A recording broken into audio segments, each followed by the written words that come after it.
Welcome to UPSC परीक्षा। आज हम बात करेंगे मोस्ट इम्पॉर्टेंट एक चैप्टर कहें या टॉपिक कहें, इस पर हम चर्चा करने वाले हैं। State of food and agriculture 2024 के बारे में। जैसा कि इससे पहले कुछ दिन पहले ग्लोबल हंगर इंडेक्स रिपोर्ट 2024 में भारत का स्थान 127 देशों में 105 था।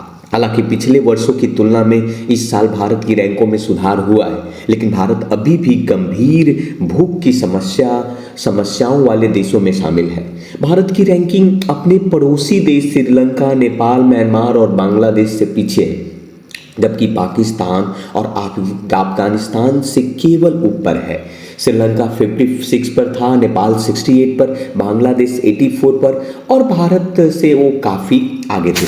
उसी प्रकार से हम बात करेंगे state of food and agriculture 2024 का, यानी कि संयुक्त राष्ट्र यानी कि खाद्य एवं कृषि संगठन के द्वारा जारी किया हुआ उस रिपोर्ट के बारे में हम सब चर्चा करने वाले हैं, है ना, जिसे आप खाद्य एवं कृषि की स्थिति 2024 भी कहते हैं।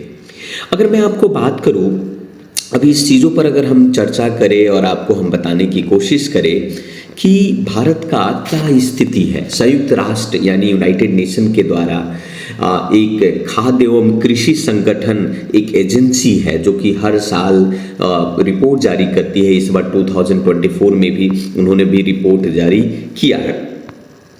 तो उस रिपोर्ट को माने तो उसी के बेस के आधार पर आपको बहुत कुछ हम आपको बताने वाले हैं, ठीक है। तो यहाँ पर आप देख सकते हैं कि खाद्य राष्ट्र की खाद्य एवं कृषि संगठन ने खाद्य एवं कृषि स्थिति 2024 की रिपोर्ट में ये कहा कि कृषि खाद्यान्न में छिपी हुई लागत की खुलासा किया, यानी कि हिडन, यहाँ पर हम चर्चा हो रहा है कि ये भारत के अंदर में hidden cost of agri food system से रिलेटेड बात, और ऐसा कहा गया कि 1.3 ट्रिलियन जो है बर्डन एनुअली आएगा इस चीज़ों पर। अब आपको आगे चलकर हम बताने वाले हैं कि ये जो छिपी हुई लागत क्या है, यानी हिडन जो खास करके कहा जा रहा है hidden cost of agri food system होता क्या है।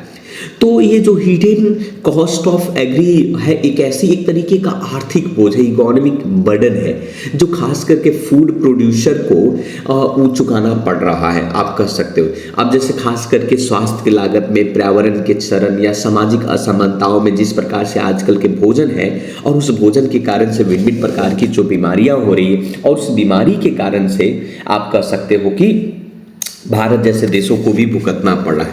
तो थोड़ा सा मैं इसके बारे में अब समझा देता हूँ, बताता हूँ कि भारत का जो हिडन कॉस्ट इन एग्रीकल्चर है वो कितना लगा। ऐसा कहा जा रहा है कि इंडिया जो है, इस रिपोर्ट के थ्रू कहा गया कि 1.3 ट्रिलियन हर साल ये hidden cost in agriculture system देखने को मिल रहा है। यानी कि कह सकते हो कि भारत की जो छिपी हुई लागत है कुल 1.3 ट्रिलियन अमेरिकी डॉलर है, जो विश्व स्तर पर चीन और अमेरिका और संयुक्त राष्ट्र अमेरिका से के बाद तीसरी सबसे बड़ी है। चीन में 1.8 है, चीन में 1.8 ट्रिलियन आप कह सकते हो। उसी प्रकार से अगर हम बात करें अमेरिका की बात करें तो अमेरिका 1.4 ट्रिलियन के साथ हिडन है। भारत तीसरे नंबर पर आता है ना।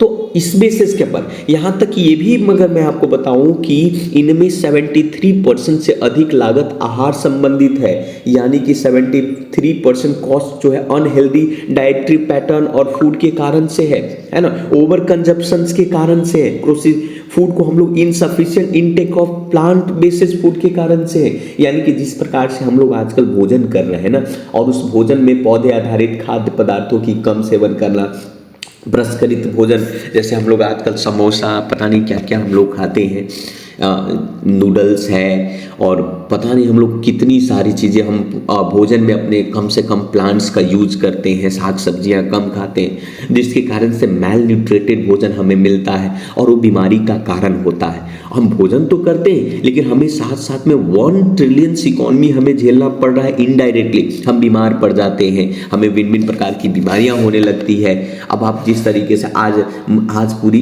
दुनिया के अंदर में जिस तरीके की बीमारी हो रही है, बहुत सारे नॉन कम्युनिकेबल डिजीज हो रहे हैं, आपका मधुमेह की बीमारी हुआ है ना, उसी प्रकार से हार्ट अटैक से संबंधित बहुत सारी बीमारियां हुआ, इन सभी चीज़ों के कारण से भिन्न प्रकार की चीज़ें हो रही है आपका। तो ये 1.3, इसी को हम लोग hidden cost of agri food कहा जाता है आपका, ठीक है। तो ये non communicable disease, heart disease हुआ, डायबिटीज हुआ, इन सभी चीज़ों के बारे में यहाँ कहा जाता है 128 बिलियन कॉस्ट का फूड कंजप्शन है, लो प्लांट हम लोग यूज कर रहे हैं, ठीक है। तो ये चीज़ें उसी प्रकार से थोड़ा सा मैं आपको जानकारी देना चाहता हूँ फूड एंड एग्रीकल्चर ऑर्गेनाइजेशंस के बारे में भी।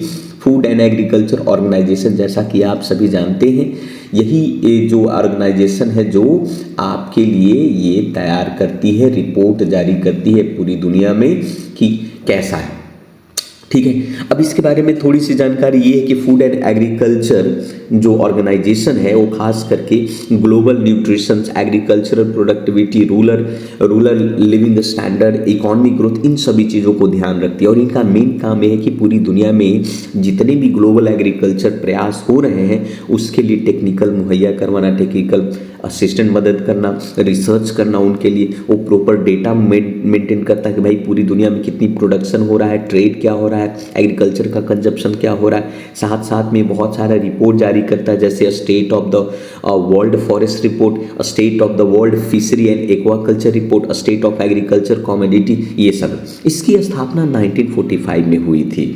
हेडक्वार्टर आपकी इटली में है, रोम में है, और करीब करीब 194 देश जो है यूरोपियन यूनियन के साथ साथ इसके सदस्य हैं। 100% ये जो इसकी फंडिंग आती है ये आपको मेंबर कॉन्ट्रीब्यूशंस के थ्रू इनका होता है। तो आप कह सकते हो कि हमारे लिए कितना इम्पोर्टेंट है। तो भारत में के अलावा ये इस टॉपिक का मेन उद्देश्य कह सकते हो हिडन कॉस्ट इन एग्रीकल्चर, जो आपके एग्जाम में पूछ सकता है। और India third largest hidden cost in agri food system बन गया है। पहले नंबर पर आपका कह सकते हो कि चाइना है, दूसरे नंबर पर यूएसए और तीसरे नंबर पर इंडिया है। तो इसी प्रकार के वीडियो के लिए आप यूपीएससी परीक्षा को सब्सक्राइब करें, इस वीडियो को लाइक करें और शेयर करें। थैंक यू वेरी मच, धन्यवाद।